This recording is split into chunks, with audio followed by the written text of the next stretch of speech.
Assalamu alaikum students. This is Mohammad Musin, your physics instructor. Today we are starting a new chapter, which is chapter number 18 of your second year physics, the atomic spectra. Okay. तो इस chapter में हम start करते हैं Bohr atomic model से। लेकिन start करने से पहले आपको पता होना चाहिए आपके कंडेंस सिलेबस में कौन कौन से टॉपिक जो इस चैप्टर में इंक्लूड हैं। उनमें से एक टॉपिक तो आपको इसकी पूरी थ्योरी डिस्कस करनी है, बोहर एटॉमिक मॉडल के पोस्टुलेट्स पढ़ने, फिर आप उसके ज़रिए हाइड्रोजन एटम का रेडियस, उसकी एनर्जी और वेवलेंथ का फॉर्मूला आपको ड्राइव करना है। Then we will discuss about the different spectrum lines in terms of wavelength, what we observe during the transition of the electron. एक चीज़ आपको ये पढ़नी है। उसके बाद हम टॉपिक पे आएंगे एक्सरे स्पेक्ट्रा, और फिर लास्ट में हम पढ़ेंगे लेज़र। और इस चैप्टर में आपके पास इसी पहले टॉपिक के न्यूमेरिकल्स जो कि आज हम पढ़ेंगे, उसी के न्यूमेरिकल्स इंक्लूड होंगे, और हम पास्ट पेपर्स के न्यूमेरिकल भी डिस्कस करेंगे जो कि बुक में से नहीं है और पूछे जाते हैं और बहुत फ्रिक्वेंटली पूछे जाते हैं और बहुत इंपॉर्टेंट न्यूमेरिकल हैं। ठीक है, तो हम स्टार्ट करते हैं अपना discussion from the Bohr model for the hydrogen atom. ठीक है, बोहर को डिस्कस करने से पहले एक थ्योरी थी जो कि रदरफोर्ड एटॉमिक मॉडल की थ्योरी थी। अब ये सब चीज़ें केमिस्ट्री से लिंक करती हैं, आपका अपना कॉन्सेप्ट भी बना हुआ है, उसी चीज़ को आप थोड़ा सा यहाँ पे दोबारा से रिव्यू कर रहे हैं। देखें एटम का स्ट्रक्चर और इलेक्ट्रॉन किस तरह की प्रॉपर्टी एग्जिबिट करता है ड्यूरिंग ट्रांजिशन। जब इलेक्ट्रॉन एक्साइटेड स्टेट पे जाता है और एक्साइटेड स्टेट से ग्राउंड स्टेट पे आता है, यार अपनी ग्राउंड स्टेट में, यानी जो ओरिजिनल स्टेट में मौजूद था, उसकी अपनी क्या प्रॉपर्टी है, वो किस तरह का बिहेवियर एग्जिबिट करता है, ये सब चीज़ें कुछ जो है वो रदरफोर्ड एटॉमिक मॉडल ने अपनी थ्योरी में रदरफोर्ड ने एक्सप्लेन करने की कोशिश की थी, जिसमें कुछ फ्लॉज भी थे। उसके बाद एक थ्योरी आई जिसको हम कहते हैं Bohr theory, about the Bohr model for the hydrogen atom. ठीक है, उसके कुछ पोस्टुलेट्स हैं और ये पोस्टुलेट्स एग्जैक्टली रदरफोर्ड की थ्योरी में होने वाली जो फ्लॉज थे उनको सही करते हुए ये पोस्टुलेट्स जो हैं वो रखे गए हैं और बनाए गए हैं। अब एक चीज़ रदरफोर्ड ने कही थी कि इलेक्ट्रॉन किसी भी ऑर्बिट में हो तो वो उस ऑर्बिट के अंदर जब वो कंटिन्यूसली मोशन में होता है तो अपनी एनर्जी रेडिएट करता है, और जब कोई चीज़ एनर्जी रेडिएट करती है तो उसकी एनर्जी कम होने पर वो एटम, वो इलेक्ट्रॉन जाके गिरते गिरते न्यूक्लियस में गिर जाएगा। जबकि इस चीज़ को बोहर ने एक्सप्लेन किया कि किसी भी एटम के अंदर मौजूद इलेक्ट्रॉन अपनी इनिशियल ग्राउंड स्टेट में मोशन करते हुए किसी भी किस्म की एनर्जी रेडिएट बिल्कुल भी नहीं करते, बिल्कुल भी नहीं करते। एनर्जी रेडिएट और एनर्जी उस एब्जॉर्प्शन का प्रोसेस उसी सूरत में होता है जब आप एक इलेक्ट्रॉन को जो कि एटम के अंदर मौजूद है, उसको अगर आपको किसी एक एक्साइटेड स्टेट में लेकर जाना है तो उस इलेक्ट्रॉन को ग्राउंड स्टेट से एक्साइटेड स्टेट में जाने के लिए जो एनर्जी की रिक्वायरमेंट है, आप उतनी ही energy in terms of photon उस इलेक्ट्रॉन को देंगे तो स्पॉन्टेनियस एब्जॉर्प्शन के ज़रिए वो इलेक्ट्रॉन खुद ब खुद एक्साइटेड स्टेट में जाएगा। यहाँ किसी किस्म का रेडिएशन का प्रोसेस नहीं होगा, क्योंकि वो इलेक्ट्रॉन को ऊपर जाने के लिए एनर्जी चाहिए, एक्सटर्नली एनर्जी प्रोवाइड की तो इलेक्ट्रॉन ग्राउंड स्टेट से एक्साइटेड स्टेट में चले जाएगा। ठीक है, जब वो इलेक्ट्रॉन एक्साइटेड स्टेट में जाएगा तो वो हमेशा एक्साइटेड स्टेट में बिल्कुल भी नहीं रहेगा, वो नीचे आएगा। तो जब वो इलेक्ट्रॉन एक्साइटेड स्टेट से नीचे की तरफ आएगा तो वो दी हुई एनर्जी जो आपने उसको ऊपर पहुंचाने के लिए दी थी, वो एक्साइटेड स्टेट में मोशन करते हुए एनर्जी को रेडिएट करेगा, उतनी ही एनर्जी को रेडिएट करेगा जितनी आपने दी थी। स्पॉन्टेनियस एब्जॉर्प्शन का प्रोसेस करने के लिए वो इलेक्ट्रॉन न्यूक्लियस में नहीं गिरेगा, जहां से आया था वहीं जाके फॉल होगा, वहीं गिरेगा, और वो एनर्जी जो आपने दी थी वो रेडिएट कर देगा। तो ये दो पोस्टुलेट्स थे बोहर के। आप याद रखिएगा कि जब भी मैं एक्साइटेड स्टेट की बात करूंगा तो एक्साइटेड स्टेट की एनर्जी को रिप्रेजेंट करूंगा E, in substrate I will write I, EI। और जब मैं ग्राउंड स्टेट की बात करूंगा तो बोलूंगा ग्राउंड स्टेट की एनर्जी EF। ठीक है, ये आपको याद रखना है। मैंने डायग्राम यहाँ नहीं दिखाई है लेकिन आपको बता रहा हूँ। एक्साइटेड स्टेट कोई भी हो उसकी एनर्जी को रिप्रेजेंट करूंगा with EI and the ground state energy I will represent by EF। यानी ऑर्बिट का नाम आई हो गया एक्साइटेड स्टेट के ऑर्बिट का, और ग्राउंड स्टेट के ऑर्बिट का जहां वो जाएगा इलेक्ट्रॉन, उसको मैं F से रिप्रेजेंट कर रहा हूँ उस ऑर्बिट से, उस ऑर्बिट को। अच्छा, एक और पोस्टुलेट भी है इस बोर का जो कि एक नया पोस्टुलेट है। वो ये कहता है कि इलेक्ट्रॉन को जब आप एक्साइटेड स्टेट में पहुंचाने के लिए जो एनर्जी देंगे तो वो इलेक्ट्रॉन अपनी मर्जी से कहीं नहीं चला जाएगा, बल्कि वो इलेक्ट्रॉन एग्जैक्टली उसी ऑर्बिट में जाएगा जहां पर उसका एंगुलर मोमेंटम, एंगुलर मोमेंटम क्या होता है, MVR, सेकंड पोस्टुलेट में लिखा हुआ है ये। इलेक्ट्रॉन उसी ऑर्बिट में जाएगा जहां उसका एंगुलर मोमेंटम मैच करता है integral multiple of h/2 h/2 is constant, जिसको आप h कट भी बोलते हैं। ये h क्या है, h is called the Planck's constant, जो कि आपने चैप्टर नंबर 17 में प्लैंक्स क्वांटम थ्योरी में पढ़ा है। ठीक है, एनर्जी आपको इन टर्म्स ऑफ पैकेट्स की फॉर्म में मिलती है, बंडल की फॉर्म में मिलती है। आपको लाइट्स जो है वो इन टर्म्स ऑफ फोटोन मिलते हैं, फोटोन आपको इन टर्म्स ऑफ पैकेट मिलते हैं। पैकेट का मतलब क्या है, आपसे मैं बिस्किट मांगता हूं तो आप मुझे पूरा एक बिस्किट देंगे तो वो एक पैकेट है। एक बिस्किट पूरा मुझे देंगे तो उस बिस्किट के अंदर वो जो फोटोन है उसके अंदर एनर्जी भरी हुई है, जिस एनर्जी को आप रिप्रेजेंट करते हैं E is equal to H nu. E is energy, H is Planck's constant, जिसकी वैल्यू होती है 6.63 एक्सपोनेंट -34 जूल पर सेकंड। ये आप वैल्यू आप न्यूमेरिकल्स में भी यूज करेंगे तो परेशान होने की जरूरत नहीं है, आप इसको आपको खुद ब खुद ये मेमोराइज हो जाएगी। देखिए यहाँ हम h नहीं पढ़ रहे, h/2 पाई पढ़ रहे हैं। This h/2 pi is called the h cut, इसको h कट बोलते हैं। इस h की वैल्यू को मैंने आपको बताया 6.63 मल्टीप्लाई बाय 10 की पावर -34, डिवाइड करते हैं 2 पाई से तो आपके पास एक नई वैल्यू आएगी 1.05 multiply by 10 to the power -34। उस वैल्यू को हम कहते हैं h कट। h बनाए, बीच में कट लगा दें। तो हमने इतना बड़ा कांस्टेंट h/2 पाई लिखने की बजाय h कट लिख दिया। तो इलेक्ट्रॉन उसी ऑर्बिट में जाएगा इंटीग्रल मल्टीपल, यानी पहले में, दूसरे में, तीसरे में, जहां पर उसका एंगुलर मोमेंटम एग्जैक्टली मैच करता है with the integral multiple of h/2 पाई से। अपनी मर्जी से कहीं नहीं चला जाएगा, इस पोस्टुलेट का ये मतलब है। ठीक है, तो जब इलेक्ट्रॉन ट्रांजिशन करता है ऊपर से नीचे ऑर्बिट में आता है तो वो आपकी दी हुई एनर्जी को रेडिएट करता है। एनर्जी का फॉर्मूला होता है E is equal to H nu. H is constant, nu is frequency. और वो कहाँ से आया है, वो एक्साइटेड स्टेट से आ रहा है, जिसको आप बोलेंगे EI। कहाँ गया है, ग्राउंड स्टेट में गिरा है EF।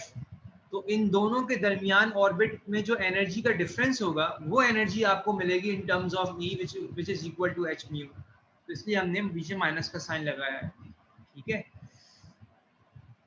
इस बोहर थ्योरी को और मजीद डिस्कस करते हुए हमने हाइड्रोजन के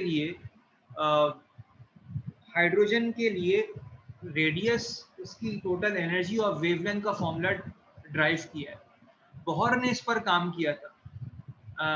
why we take the hydrogen atom, हम कोई और ऐसा एटम क्यों नहीं लेते, क्योंकि बोहर की थ्योरी बेस्ट फिट होती है हाइड्रोजन के लिए। अगर आप कोई और सा एटम लेंगे तो आपको और बहुत सी थ्योरी भी जो है वो देखनी पड़ जाएंगी। बोहर की थ्योरी उन सब पे बेस्ट फिट नहीं होती। वो सब थ्योरी आपके सेकेंड ईयर में पार्ट नहीं है, आप वो हायर क्लासेस में पढ़ेंगे when you are doing masters in physics, तो आपको उसमें पढ़ने का मौका मिलेगा। ठीक है, तो बोहर की थ्योरी बेस्ट फिट होती है for the hydrogen, that's we are going to discuss to drive the radius and the total energy and the wavelength for the hydrogen atom। अब हाइड्रोजन एटम को डिस्कस करने जा रहे हैं। सबको पता है हाइड्रोजन के पास एक इलेक्ट्रॉन है और एक बीच में प्रोटॉन है न्यूक्लियस में।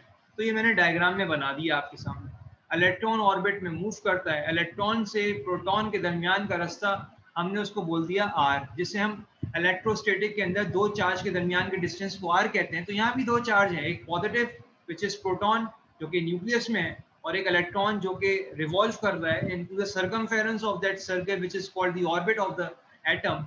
उनके दरमियान के डिस्टेंस को आपने exactly in the same way r से रिप्रेजेंट कर दिया, which is the distance between these two charges. One you have the negative charge and the second you have the positive charge in terms of proton, और negative charge in terms of electron. ठीक है, तो सबसे पहले हम मालूम करना चाह रहे हैं इलेक्ट्रॉन का जो पहला ऑर्बिट है उसका रेडियस क्या है, उसके जरिए हम बाकी रेडियस भी मालूम कर सकते हैं। सेकंड ऑर्बिट का रेडियस भी मालूम कर सकते हैं, थर्ड ऑर्बिट का रेडियस भी मालूम कर सकते हैं। तो ये डेरिवेशन आपने फर्स्ट ईयर की केमिस्ट्री में भी डिस्कस की हुई है, लेकिन थोड़ी सी नोटेशंस अलग हैं, लेकिन कॉन्सेप्ट्स और बैकग्राउंड वही है। ठीक है, तो हम स्टार्ट करते हैं। देखिए इलेक्ट्रॉन मूव कर रहा है सर्कल में, कोई भी चीज सर्कल में मूव करे तो उसके पास होती है सेंट्रीपिटल फोर्स। ठीक है, और ये सेंट्रीपिटल फोर्स क्यों लग रही है, क्योंकि इलेक्ट्रॉन और प्रोटॉन में कूलम फोर्स है। आपको पता है कहीं भी दो चार्ज हो तो कूलम फोर्स लगती है, पोलैरिटी सेम हो तो coulomb repulsive force, polarity change हो कूलम अट्रैक्टिव फोर्स। तो कूलम फोर्स की वजह से इलेक्ट्रॉन प्रोटॉन की तरफ नहीं आ रहा बल्कि ऑर्बिट में घूम रहा है। जैसे हमारे स्पेस में जितनी भी सैटेलाइट्स हैं वो अर्थ के अराउंड रिवॉल्व कर रही हैं उसके ऑर्बिट में। तो इन द सेम वे ये जो इलेक्ट्रोस्टैटिक फोर्स है ये वजह बनी in order to generate the centripetal force. तो हमने Fe को बराबर ले लिया Fc के। अब सबको पता है Fe का फॉर्मूला होता है हमारे पास, Fe is called the centripetal force, जिसको आप कहते हैं K Q1 Q2 over R square. ठीक है, Q चार्ज है, एक इलेक्ट्रॉन है एक प्रोटॉन है, तो हमने दोनों को E से रिप्रेजेंट किया तो ये फॉर्मूला बन गया K E दो मर्तबा हो गया तो बेस सेम पावर है K E square over R square. और सबको पता है सेंट्रीपिटल फोर्स का फॉर्मूला होता है mv स्क्वायर ओवर आर। ठीक है, यहाँ से हमने v स्क्वायर की वैल्यू निकाली, r से r कैंसिल हो गया डिनोमिनेटर में, आप देख सकते हैं, और m को हमने लेफ्ट साइड पे भेज दिया तो v स्क्वायर की वैल्यू आ गई राइट साइड पर ke square over mr। Okay. According to the postulate of the Bohr, the angular momentum which is mvr exactly is equal to nh cut। ठीक है, यहां से भी हमने v की वैल्यू निकाली तो mr को नीचे भेज दिया, डिनोमिनेटर में चले गए, v का स्क्वायर कर दिया। तो if you take square on the both sides तो जहां जहां आप स्क्वायर पूरे सारी के सारे एक्सप्रेशन पे स्क्वायर आ जाएगा। ठीक है, तो ये आपके पास बन जाएगा v square is equal to N square.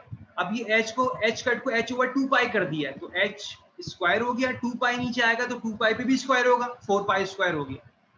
ठीक है, और m स्क्वायर r स्क्वायर हो जाएगा। अब इस v स्क्वायर की वैल्यू को इस v स्क्वायर, ये तो जो इक्वेशन है, इस ये वाली इक्वेशन जो आपके सामने मैंने लिखी और ये वाली इक्वेशन, इन दोनों को हमने कंपेयर करवा दिया क्योंकि दोनों की लेफ्ट साइड पे v स्क्वायर है। तो एक तरफ के E square over M R आ गया और एक तरफ N square H square over M square R square आ गया हमारे पास। क्लियर है? ठीक है, और इस वैल्यू को हमने एच कट की फॉर्म में लिखा हुआ है।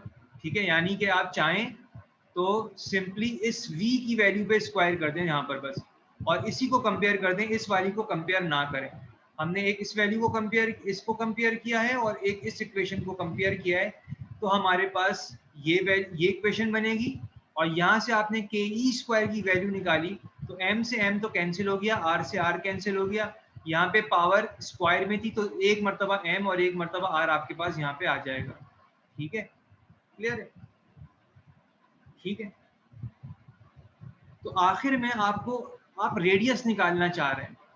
ठीक है, रेडियस की वैल्यू निकालना चाह रहे हैं आप, तो अगर आपके पास ये वैल्यू बची है कि E square is equal to N square H cut square over M R. If we need to find out R तो आप आर को एक तरफ ले जाइए, and we have N square and we have h cut square divided by m k e r square, जो कि value ये आ रही है। ये जो आप 4 पाई देख रहे हैं, मैं आपको दोनों दिखा रहा हूँ, एच कट की फॉर्म में भी दिखा रहा हूँ और एच कट को ओपन करेंगे तो h ओवर 2 पाई बन जाएगा। आपकी मर्जी है, आप कुछ भी लिखें, आप शॉर्ट फॉर्म में लिखना चाहते हैं तो एच कट की फॉर्म में लिख लीजिए। ठीक है, आप इसको मजीद ओपन करना चाहते हैं तो h कट को h ओवर 2 पाई में ओपन कर लीजिए तो नीचे 4 पाई स्क्वायर आ जाएगा, और ओपन करना चाहते हैं k की वैल्यू 1/4 पाई एप्सिलॉन नॉट होती है, उसको ओपन कर सकते हैं, नहीं करना चाहें तो ना करें। ये हमारे पास रेडियस का फॉर्मूला आ गया जो कि आप न्यूमेरिकल में यूज कर सकते हैं किसी भी ऑर्बिट का रेडियस निकालने के लिए। अगर हम पहले ऑर्बिट का रेडियस निकालना चाहते हैं तो हम क्या करेंगे, r को r1 कर देंगे, और 1 क्या है, आप कौन से ऑर्बिट का रेडियस निकालना है, पहले ऑर्बिट का, तो n की जगह 1 आ जाएगा। h कट की वैल्यू कांस्टेंट होती है, जो कि होती है 1.05 multiply by 10 to the power -34, तो उसका स्क्वायर कर दें आप, divided by mass of the value of k is 9 10 to the power 9, mass of electron is 9.1 multiply by -31, ये सब आपको पता है। इलेक्ट्रॉन का चार्ज 1.6 x-19, अगर आप इन सबको सिंप्लीफाई करेंगे तो आपके पास 0.53 multiply by 10 to the power -10 ये वैल्यू आएगी। 10 की पावर -10 को आप एंगस्ट्रॉम बोलते हैं, जिसको आप इस तरह लिख सकते हैं। ये मैंने पहले ऑर्बिट का रेडियस निकाला है। अगर आपको सेकंड ऑर्बिट का रेडियस निकालना है तो आप सिंपली क्या करें, आपको पता है कि अगर मैं इस पूरी इक्वेशन को लिखना चाहूं तो अगर मैं n को अलग कर दूं, बाकी सब चीजों को मालूम करूं, तो इसका आंसर 0.53 एंगस्ट्रॉम आ रहा है। अगर मुझे सेकंड ऑर्बिट का रेडियस मालूम करना है तो मैं क्या करूंगा, मैं n की जगह 2 पुट करा दूंगा और बाकी 0.53 एंगस्ट्रॉम से मल्टीप्लाई करा दूंगा। अगर मैंने थर्ड ऑर्बिट का रेडियस निकालना है तो 3 स्क्वायर मल्टीप्लाई बाय 0. ये तो कांस्टेंट है, तो एक जनरल फॉर्मूला क्या बनाएंगे आप, आर एन का, किसी भी ऑर्बिट का रेडियस निकालने के लिए, एन स्क्वायर, और ये 0.53 एंगस्ट्रॉम किसकी वैल्यू है, पहले वाले रेडियस के और ऑर्बिट के रेडियस की। तो आप सिंपली जिस भी ऑर्बिट का आपको रेडियस निकालना है, अगर आपको 4 का निकालना है तो n की जगह 4 रखें, उसका स्क्वायर करें और इसको सिंपली r1 से मल्टीप्लाई कर दीजिए, तो ये आपके पास किसी भी ऑर्बिट का रेडियस मालूम करने का फॉर्मूला आपको मालूम हो जाएगा। ठीक है, ये चीज मैंने आपको समझाई है। अगर आपको इसमें थोड़ा सिंप्लीफिकेशन में इशू हो रहा है, आप रिकॉर्डिंग को दोबारा से प्ले करें, दोबारा सुने, खुद सिंप्लीफाई करें अपनी नोटबुक पे, आपसे खुद ब खुद सॉल्व हो जाएगा। ठीक है, अब हम मूव करते हैं towards the how we can find out the total energy of the electron. अब इलेक्ट्रॉन के पास कौन कौन सी एनर्जी है, तो देखिए टोटल एनर्जी मालूम करने के लिए आपको पता है जितनी भी एनर्जी हमारे पास है उनको ऐड कर लें, टोटल एनर्जी आ जाती है। तो कितनी एनर्जी यहाँ पर हमारे पास, इलेक्ट्रॉन मूव कर रहा है ऑर्बिट में, कोई चीज चले उसके पास कौन सी एनर्जी होती है, काइनेटिक एनर्जी। क्लियर है, इलेक्ट्रॉन नेगेटिव चार्ज है प्लस प्रोटॉन पॉजिटिव चार्ज है, दोनों के दरमियान एक पोटेंशियल है और एक इलेक्ट्रिक पोटेंशियल एनर्जी भी एग्जिस्ट करती है। तो यहाँ दो एनर्जी है, काइनेटिक, पोटेंशियल। अगर आप इन दोनों एनर्जी को मालूम करने के बाद ऐड करा दें तो आपके पास इस पूरे हाइड्रोजन एटम की टोटल एनर्जी आ जाएगी ई के नाम से। तो हम यही करते हैं, सबसे पहले काइनेटिक एनर्जी मालूम करते हैं। काइनेटिक एनर्जी का फॉर्मूला होता है हाफ mv², ये सबको पता है। अब यहाँ से अगर मैं ऊपर की तरफ जाऊं और यहाँ से मैं mv² की इक्वेशन निकालूं, सिर्फ mv² की, ध्यान से देखें, r से r कैंसिल हो जाएगा, सिर्फ mv² यहाँ से निकालूं तो एक्सप्रेशन आएगी ke²/r, क्योंकि ये r कैंसिल हो जाएगा, इसकी एक पावर कैंसिल हो जाएगी। तो इस इक्वेशन को यूज किया है इक्वेशन नंबर 1 का, इसको इक्वेशन नंबर 1 का नाम दिया है। और यहाँ से आप चाहें तो mv² की सिंपली वैल्यू निकालें और वो वैल्यू आपने यहाँ लिख दी है। mv² की वैल्यू क्या आएगी, ke²/r। इस mv² की वैल्यू को आपने यहाँ पुट करा दिया ऊपर काइनेटिक एनर्जी के फॉर्मूले में, तो ये फॉर्मूला खुद ब खुद बन जाएगा ke²/2r। ठीक है, ये आपने काइनेटिक एनर्जी मालूम कर ली। अब हम पोटेंशियल एनर्जी मालूम करना चाहते हैं। चैप्टर नंबर 12 में आपने एब्सोल्यूट पोटेंशियल का फॉर्मूला पढ़ा है, -kq/r, -kq/r, यहाँ माइनस लगा दें आप। ठीक है, इलेक्ट्रिक पोटेंशियल बराबर होता है work done per unit charge, यानी आप कितना वर्क डन कर रहे हैं, एक बॉडी है उस पर चार्ज लाके आपने डाल दिया, दूसरा सेम चार्ज लेकर आएंगे, ये चार्ज इसको रिपेल करेगा, लेकिन आप जबरदस्ती अगेंस्ट अ फील्ड काम करा रहे हैं। जब भी आप अगेंस्ट अ फील्ड काम कराते हैं तो बॉडी के अंदर पोटेंशियल एनर्जी बढ़ती है, पोटेंशियल बढ़ता है उसका। तो यहाँ जो W है इन टर्म्स ऑफ वर्क डन, वो स्टोर हो रहा है इन टर्म्स ऑफ पोटेंशियल एनर्जी, जिसको आप पोटेंशियल एनर्जी PE कह सकते हैं यहाँ पे। और ये चार्ज आगे जिसको आप E से रिप्रेजेंट करते हैं, तो पोटेंशियल एनर्जी का फॉर्मूला बन जाएगा आपके पास EV, और V किसके बराबर है आपके पास, -kq, Q को E लिख दीजिए आप, ये R आ गया। तो ये फॉर्मूला आपके पास बन जाएगा -ke²/r, जो कि यहाँ पे ड्राइव हुआ है और ये लिखा हुआ। आप चाहें ये सिंप्लीफाइड वर्किंग देख लीजिए आप, जो वर्ड की फॉर्म में लिखी है वो देख लीजिए, आपको समझ में आ जाएगा। तो अब हमने काइनेटिक पोटेंशियल दोनों मालूम कर ली है। अब हमें टोटल एनर्जी चाहिए, तो क्या करें, सिंपली ऐड करा दें दोनों को। काइनेटिक एनर्जी प्लस में, पोटेंशियल एनर्जी माइनस में, तो प्लस माइनस माइनस में बन जाएगा। ठीक है, तो देखें हमने इसको कैसे सॉल्व किया। ये हमारे पास एनर्जी है, इन दोनों टर्म्स में हमारे पास के E square over are common है, तो एक तरफ से 1/2 बच जाएगा और एक तरफ से 1, एक में से आधा चला गया तो आधा बच जाएगा, और नेगेटिव में एक था तो माइनस में आएगा आंसर, तो माइनस में आंसर आ गया माइनस हाफ, आधा बच जाएगा हाफ, के ई स्क्वायर ओवर आर। ठीक है, क्लियर है।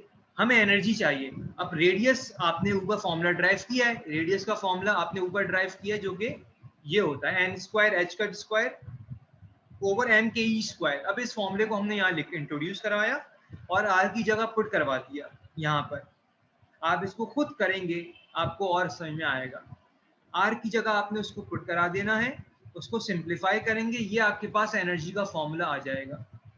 क्लियर है। अब इस एच कट को आप चाहें तो एच ओवर 2 पाई की फॉर्म में ओपन कर दें, ये फॉर्मूला मजीद एक्सपेंड होके ये आखिर में आपके पास ये इक्वेशन बन जाएगी, बिल्कुल रेडियस की तरह एनर्जी का फॉर्मूले की इक्वेशन बन गई। अब हमें पहले ऑर्बिट की एनर्जी चाहिए, दूसरे ऑर्बिट की एनर्जी चाहिए। जब हम पहले ऑर्बिट का रेडियस निकाला था तो एन की जगह 1 पुट कराया था, बाकी सब कांस्टेंट था। इसी तरह यहाँ पर भी अगर आपको एनर्जी चाहिए पहले ऑर्बिट की तो एन की जगह 1 आएगा, बाकी सब कांस्टेंट है, पाई कांस्टेंट है, के भी कांस्टेंट है, मास ऑफ इलेक्ट्रॉन कांस्टेंट है, इलेक्ट्रॉन का चार्ज भी कांस्टेंट है और एच की वैल्यू भी कांस्टेंट है। सिर्फ आपको वैल्यू पुट करानी है जो कि आपने यहाँ पे पुट करा दी है और n की जगह 1 आ गया। तो जब आप सॉल्व करेंगे तो E की वैल्यू पहले जूल में आएगी, लेकिन आपको जूल से इलेक्ट्रॉन वोल्ट में जाना है, क्योंकि जूल एटम्स की फॉर्म में, जब आप किसी चीज को माइक्रोस्कोपिक देखते हैं यानी एटम्स की एनर्जी को मालूम करते हैं, तो वो एनर्जी जूल में बहुत छोटी आती है। तो विजिबिलिटी को क्लियर करने के लिए आपको एक यूनिट चाहिए होता है जो कि बड़ा यूनिट हो, जो कि आपको आंसर थोड़ा आपको आंसर बड़ा करके दिखाए। तो हम इसलिए इलेक्ट्रॉन वोल्ट का यूनिट, एनर्जी का इलेक्ट्रॉन वोल्ट का यूनिट यूज करते हैं इन एटॉमिक फिजिक्स, याद रखिएगा। ठीक है, मैकेनिक्स में आप जूल यूज करते हैं। so 1 electron volt is equal to 1.6 exponent minus 19 joule. तो आपको जूल से इलेक्ट्रॉन वोल्ट में जाना है, छोटे से बड़े में जाना है। आप अपने आंसर को डिवाइड कराएंगे इस 1.602 एक्सपोनेंट माइनस 19 से, वो वैल्यू खुद ब खुद कन्वर्ट हो जाएगी इलेक्ट्रॉन वोल्ट में। तो ये एनर्जी आ गई पहले ऑर्बिट की, which is minus 13.6 electron volt. अब आपको दूसरे ऑर्बिट की एनर्जी चाहिए, तो देखिए सब कांस्टेंट है, n की जगह 2 रख देंगे आप, और सब कांस्टेंट, दोबारा सबकी वैल्यू नहीं डालें, सबकी वैल्यू डाली तो क्या आंसर आया था 13.6, डायरेक्ट वैल्यू डालें तो सेकंड ऑर्बिट की एनर्जी आ जाएगी। थर्ड ऑर्बिट की एनर्जी निकालनी है, आप क्या करेंगे, अगर मैं जनरल फॉर्मूला बनाऊं तो ई एन का जनरल फॉर्मूला बनेगा जो कि नीचे भी लिखा हुआ है, माइनस 13.6 ओवर एन स्क्वायर। यानी आपको जिस ऑर्बिट की एनर्जी निकालनी है, आप एन की जगह वो नंबर पुट कराएं, 13.6 को से डिवाइड कर दें, स्क्वायर लेने के बाद आपको उस ऑर्बिट की एनर्जी मालूम खुद ब खुद चल जाएगी। तो पहले हमने फॉर्मूला ड्राइव किया, फिर हमने उसकी एक जनरलाइज सिंप्लीफाइड फॉर्म निकाली, उस फॉर्मूले की, रेडियस की भी और एनर्जी की भी। आई होप कि आपको समझ में आ गया होगा। फिर भी आप इसको आप खुद से सिंप्लीफाई, खुद कैलकुलेट करें, खुद इसको सॉल्व करें अपनी नोटबुक में, तो आपको और क्लियर हो जाएगा ये डेरिवेशन, जो कि लॉन्ग में पूछ लेते हैं। लास्ट में हम आ रहे हैं how we can calculate the wavelength, जो कि बहुत ही इंपॉर्टेंट है और इसी के न्यूमेरिकल भी पूछते हैं जो है पेपर्स में, और पास पेपर में आप देखेंगे इसके न्यूमेरिकल। तो देखें, वेवलेंथ निकालने के लिए हमने एनर्जी की हेल्प ली। ठीक है, एनर्जी का फॉर्मूला होता है हमारे पास E is equal to H nu by Planck's constant. Nu is constant, आप सबको पता है। V is equal to F lambda, F is frequency, lambda V को आप C ले लीजिए, तो फॉर्मूला बन जाएगा ये। और यहाँ से अगर मैं न्यू की वैल्यू निकालूं फ्रीक्वेंसी की, तो फॉर्मूला बनेगा C ओवर लैम्डा। यानी एनर्जी अगर मैं लैम्डा की फॉर्म में रिप्रेजेंट करूं तो फॉर्मूला बनेगा HC ओवर लैम्डा। क्या करा मैंने, फ्रीक्वेंसी की वैल्यू निकाल के यहाँ पुट करा दी। तो जो ऊपर फॉर्मूला लिखा है वो एनर्जी का इन टर्म्स ऑफ फ्रीक्वेंसी है। एनर्जी और फ्रीक्वेंसी का साथ डायरेक्ट रिलेशन है, एक बढ़ेगी दूसरी भी बढ़ेगी। एनर्जी को फ्रीक्वेंसी बढ़ाएंगे एनर्जी भी बढ़ेगी, लेकिन एनर्जी का वेवलेंथ के साथ इनवर्स रिलेशन है। वेवलेंथ को बढ़ाएंगे एनर्जी कम होगी, वेवलेंथ को ज्यादा करेंगे, वेवलेंथ को कम करेंगे एनर्जी बढ़ जाएगी। ठीक है, तो जब कोई इलेक्ट्रॉन किसी एक्साइटेड स्टेट से नीचे आएगा तो वो आपको फोटोन देगा इन टर्म्स ऑफ एनर्जी, यानी एनर्जी रेडिएट करेगा। तो ई एनर्जी रेडिएट हुई in terms of H nu, और इलेक्ट्रॉन की ट्रांजिशन हो रही है from higher orbit to lower orbit. अगर आपको एनर्जी मालूम करनी, you always take the difference from these two energies between excited to the ground state orbit energy. Clear है? अब हमने इस फॉर्मूले को रिप्रेजेंट करा EI is called the energy for the excited state. तो क्या करेंगे, सिर्फ n की जगह मैंने NI कर दिया है, बाकी सब वही लिखा हुआ है, एनर्जी की एक्सप्रेशन लिखी हुई है पूरी की पूरी, जो कि फॉर्मूला ये ड्राइव किया हुआ हमने, आप माउस की रोटेशन को देख सकते हैं। और EF का फॉर्मूला ड्राइव करने के लिए, जो कि एनर्जी ग्राउंड स्टेट जहां इलेक्ट्रॉन गिर रहा है वहां की एनर्जी है, आपने n की जगह NF कर दिया है, सबस्क्रिप्ट में I और F लिखा है, बाकी सब सेम है। क्या करा, इन दोनों वैल्यूज को उठा के आपने EI और EF की जगह पुट करा दिया है। बाकी E is equal to H nu ऐसा है, एच न्यू की जगह HC ओवर लैम्डा रख दिया, जो कि बिल्कुल मैंने आपको स्टार्ट में ड्राइव करके दिखाया है। ठीक है, आपने क्या करा, माइनस माइनस, ओके, ये माइनस माइनस प्लस हो जाएगा, इसको मैंने पहले लिख दिया NF को, और ये माइनस वाले को बाद में लिख दिया। देखिए सब इसमें कॉमन है, कॉमन ले लिया, क्या बचेगा, 1 ओवर NF स्क्वायर बचेगा, minus 1 over NF square is equal to minus 1 over NI square बचेगा आपके पास। ठीक है, क्लियर है? ये वाली जो नीचे एक्सप्रेशन लिखी है ये सही है। ठीक है, 1 ओवर NF 1 ओवर NI ये बचेगा आपके पास। ठीक है, इसको हम सही कर लेते हैं, 1 ओवर NF है यहाँ पे, और यहाँ पे 1 ओवर NI है। ठीक है, अब हमने क्या करा, हमें लैम्डा चाहिए, तो HC को हमें दूर करना है, राइट सेपरेट करना है, तो हम H को C को, जो कि ऊपर न्यूमरेटर में राइट साइड पे डिवाइड में आ जाएगा, तो H स्क्वायर पहले से H क्यूब हो गया C। तो ये जो पूरा इक्वेशन सामने लिखी है आपकी, ब्रैकेट के साइड में 2 कांस्टेंट है, पाई भी कांस्टेंट है, मास ऑफ इलेक्ट्रॉन कांस्टेंट है 9.1 x - 31, k की वैल्यू भी कांस्टेंट है, E की वैल्यू भी कांस्टेंट है, H भी कांस्टेंट है। तो ये कांस्टेंट है जिसकी वैल्यू होती है 1.0968 10 की पावर 7, जिसको हम बोलते हैं रिडबर्ग कांस्टेंट। तो डायरेक्ट वैल्यू लिखते हैं आप, और इसको रिप्रेजेंट करते हैं इस सिंबल से R, जो कि इन्फिनिटी का सिंबल है। तो ये जो आपके पास एक्सप्रेशन आई है 1 over lambda is equal to Rydberg constant into 1 over NF square minus 1 over NI square, ये आप इलेक्ट्रॉन किसी भी ऑर्बिट से नीचे ट्रांजिशन करते हुए, जो कि वेवलेंथ इमिट करेगा, अगर इलेक्ट्रॉन की ट्रांजिशन सेकंड से फर्स्ट ऑर्बिट में होती है, या थर्ड से फर्स्ट ऑर्बिट में होती है, या फोर्थ से सेकंड ऑर्बिट में होती है, हर ऑर्बिट की जिस ऑर्बिट में वो आएगा, डिफरेंट सीरीज ऑफ वेवलेंथ वो इमिट आउट करेगा इन टर्म्स ऑफ लाइट। तो वो वेवलेंथ निकालने का ये एक सिंपल सा फॉर्मूला है। ठीक है, और इसी तरह हम अगर हाइड्रोजन की स्पेक्ट्रम और इसकी स्पेक्ट्रल सीरीज को हम देखें, तो यहाँ मैंने दिखाया आपको, पहला ऑर्बिट है, सेकंड, थर्ड, फोर्थ, फिफ्थ, और भी ऑर्बिट है। अगर इलेक्ट्रॉन ऊपर से कहीं से भी आ रहा हो और वो पहले ऑर्बिट में गिरेगा, तो पहले ऑर्बिट में गिरने पर जो कि आपको स्पेक्ट्रल लाइंस मिलेंगी, जो कि आपको स्पेक्ट्रम मिलेगा, उसका हमने नाम रखा है लाइमन सीरीज। लाइमन सीरीज का मतलब एक बात तय है, इलेक्ट्रॉन गिर कहाँ रहा है, जहां वो गिरेगा वो उसकी ग्राउंड स्टेट, और ग्राउंड स्टेट को रिप्रेजेंट करते हैं F से, NF से, NF। तो NF कहाँ वो गिर रहा है, पहले ऑर्बिट की बात कर रहे हैं, NF 1 हो जाएगा, यानी कि यही फॉर्मूला आपने लिखा है, NF की वैल्यू 1 हो गई। अगर आपको वेवलेंथ निकालनी है और उन्होंने बोला वो सेकंड ऑर्बिट से आ रहा है, तो आप NI की जगह 2 लिख देंगे, थर्ड ऑर्बिट से आ रहा है तो NI की जगह 3 लिख देंगे। यानी कि NI फिक्स नहीं है, वो आपको बताएंगे जहां वो गिर रहा है। लाइमन सीरीज का नाम ले लिया, आप समझ जाएंगे इलेक्ट्रॉन ऊपर से आ रहा है कहीं से, गिर कहाँ रहा है, पहले ऑर्बिट में गिर रहा है, पहले ऑर्बिट में गिरने पर जो स्पेक्ट्रल लाइंस आपको मिलेंगी उसका नाम है लाइमन सीरीज। इसी तरह अगर इलेक्ट्रॉन ऊपर से कहीं से भी आ रहा है लेकिन सेकंड ऑर्बिट में गिर रहा है, अब जो स्पेक्ट्रल लाइंस आपको मिलेंगी उसका नाम है बाल्मर सीरीज। क्या तय हो गया, कहां वो गिर रहा है, वो सेकंड ऑर्बिट में गिर रहा है, तो सेकंड ऑर्बिट में 2 फिक्स हो गया, तो NF की वैल्यू फिक्स हो गई, यहाँ पे 2। NI की वैल्यू क्या होगी, यहाँ पे ni की वैल्यू क्या होगी आपके पास, just wait, I am linking with my pen.